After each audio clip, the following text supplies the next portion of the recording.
अस्सलाम वालेकुम। सो आज हम पढ़ने वाले हैं खून पर असर करने वाली जो 8 पॉइंट है, उसके अंदर क्या क्या दवाइयाँ असर करती हैं, कैसे कैसे इसका जो कंसिस्टेंसी है वो गाढ़ी पतली होती है। तो वो सारी चीज़ें हम इस पॉइंट में पढ़ेंगे। तो सबसे पहली बात, हम गाढ़ा करना है तो नमक से, तेज़ाबी करना है तो इमली से, ठीक है। और अगर हमें गलज़त और गाढ़ापन दोनों करना है तो हम जो IBT थेरेपी होती है, मुसलात, मुर्रक़ात की मुद्रियात, तो ये सारी चीज़ें आपको करती हैं गलज़त। जमाना है तो केकड़े से, जमने से रोकना है तो हमें करना है तुर्श मेवेजात का इस्तेमाल। अगर हमें बढ़ाना है तो फौलाद से, और अगर घटाना है तो समुल फार से। तो ये सारी चीज़ें हम इसके अंदर पढ़ते हैं। दूसरी बात आती है कि सबसे फर्स्ट पॉइंट है कि अगर हम जो है गलीज़, जो चीज़ें गलीज़ करती हैं यानी कि हाइपरटोनिक एजेंट की तरह काम करती हैं, तो अगर आपने देखा होगा कि जो नमक है, नमक जो होता है वो समुद्र का पानी हम नहीं पीते हैं क्योंकि उसके अंदर बहुत ज़्यादा नमक होता है। कि नमक का काम क्या, हाइपरटोनिक एजेंट होता है, प्लाज्मा वॉल्यूम कम करके विस्कोसिटी बढ़ाता है। तो ये चीज़ होती है इसके अंदर। फिर उसके बाद हम आते हैं कि अगर हमें जो ये जो है आपकी जो क़िवाम है,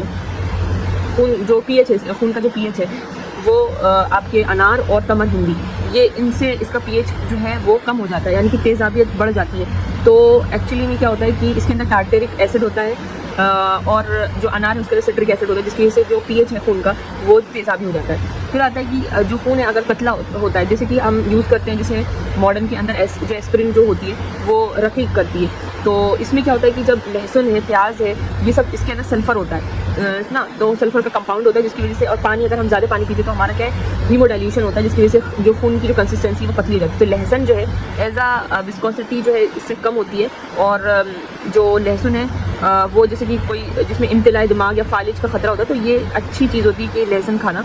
तो इसके अंदर एलिसिन होता है कंपाउंड, प्लेटलेट एग्रीगेशन इनहिबिट करता है, एस्पिरिन की तरह काम करता है, और ठीक है, ये सारी चीज़ें इसके अंदर होती है। फिर उसके बाद आता है कि जो खून है उसमें जो है आपका गलज़त, गाढ़ापन, ये सारी चीज़ें जो पैदा करती है। तो क्या करती है, मुद्रियात, मुसलात और मुर्रक़ात। स्वेटिंग अगर किसी को होगी है, यानी कि परजेटिव दवाई खाई होगी जिसकी वजह से बहुत ज़्यादा मुसलात हो रहे हैं, और मुद्रियात डायूरेटिक्स दवा ली जिससे जो है वो पास आउट हो रहा है, तो जिसकी वजह से क्या होता है कि वाटर तो निकल रहा है ना, सारी कंडीशन वाटर बॉडी से बाहर जा रहा है, जिसकी वजह से खून कैसा हो गया, कॉन्सेंट्रेटेड हो गया, मतलब ज़्यादा गलज़त हो गया, गाढ़ा हो गया।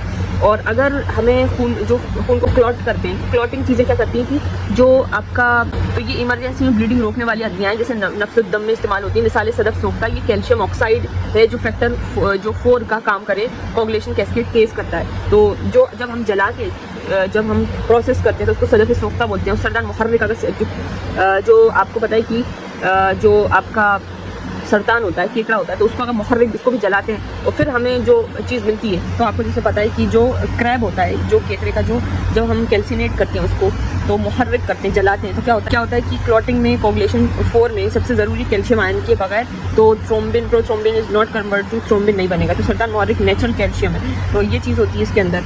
और करते बीख अंजुबार है, तो वो भी इंपॉर्टेंट होता है। तो ये सारी चीज़ें क्या है, खून की कुव्वत में जो है इंजमाद यानी कि क्लॉटिंग को बढ़ाती है। फिर आते हैं खून में, अगर हमें क्लॉटिंग को कम करना है तो मेवा जात जो होते हैं, तुर्श मेवा जात। अब इसमें देखो मेवा जात, तुर्श मेवा जात यानी कि जो भी खट्टे फल होते हैं जो कि तुर्श होते हैं, तो यहाँ पे जो आपने देखा विटामिन सी से क्या होता है, स्कर्वी होता है, ब्लीडिंग गम्स हो जाती है। तो अगर आपको इंजमात को, क्लॉटिंग को कम करना है तो आप क्या करते हो कि तुर्श मेवा जात लेते हो। इसी तरीके से अगर आपको इरिथ्रोपोइसिस के लिए ज़रूरी होता है फौलाद, तो आपको पता है कि हेमेटेनिक्स में क्या होता है, आयरन ज़रूरी होता है, विटामिन B12 होता है, फॉलिक एसिड, कॉपर, कोबाल्ट और आर्सेनिक, वो भी माइक्रोडोज में। तो सब ये इरिथ्रोपोइसिस के लिए ज़रूरी है। अब क्या होता है, किडनी बोलती है, EPO हार्मोन रिलीज़ करती है कि O2 जब कम हो तो ये बोन मैरो को सिग्नल जाता है कि RBC बनाओ, तो बोन मैरो को चाहिए iron plus B12, folic acid और प्रोटीन। तो फौलाद क्या करता है, आयरन सप्लाई करता है और हीम बनाने में, HB बनाने में मदद करता है, RBC कंप्लीट हो जाती है। अच्छा, समुल फार जो होता है, जो बहुत ज़्यादा लो डोज में क्या करता है, सेंसिटिविटी बढ़ाता है EPO की, और स्टेम सेल जो है डिफरेंशिएशन तेज़ करता है। तो अल्टीमेटली कमजोरी खत्म हो जाती है क्योंकि RBC काउंट बढ़ जाते हैं, HB बढ़ जाता है, PCV वॉल्यूम जो है PCV जो है वो भी बढ़ जाता है। तो ये सारी चीज़ें जो है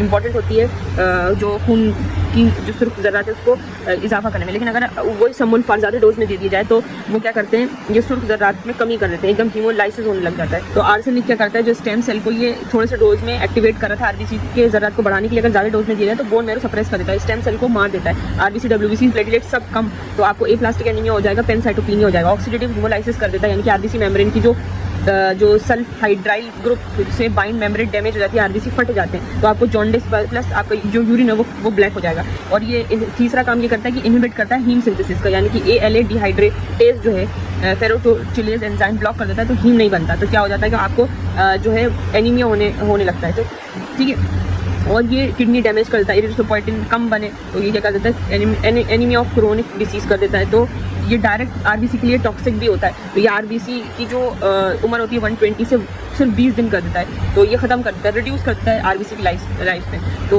ये चीज़ होती है। Okay, so these are the 8 point which is completed. Thanks for watching.